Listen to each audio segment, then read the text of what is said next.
আবর্জনায় ভরা ভাসমান মানুষের দখল করা ফুটপাতে এখন মনের আনন্দে হাঁটছেন পথচারীরা। যেটি সবাই এড়িয়ে চলত সেটি এখন আকর্ষণ করছে সবাইকে। বলছি ঢাকা মেডিকেলের সামনের ফুটপাতের কথা। পরিষ্কার তো হয়েছেই, পাশের দেয়ালে রঙিন গ্রাফিতি জোগাচ্ছে চিন্তার খোরাক। ঢাকা দক্ষিণ সিটির এমন উদ্যোগে খুশি নগরবাসী। ঢাকা মেডিকেলের সামনের ফুটপাতটি এমনই ছিল কিছুদিন আগে। পুরোটা জুড়ে অস্থায়ী আবাস ছিল ভাসমান মানুষের। ময়লা আবর্জনার কারণে হাঁটা তো দূরের কথা, উল্টো ফুটপাত এড়িয়ে চলতেন পথচারীরা। কয়েক দফা উচ্ছেদের পরও কাজের কাজ কিছুই হয়নি। তবে এখন দৃশ্যপট একেবারেই ভিন্ন।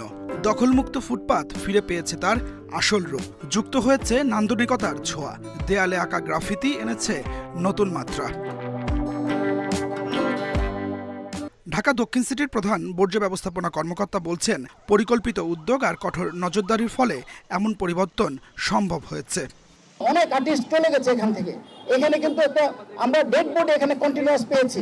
একটা লোক অনেকদিন ধরে এখানে পড়েছিল, কেউ তাকে নিচ্ছিল না। এখানে টয়লেট করতো সবাই।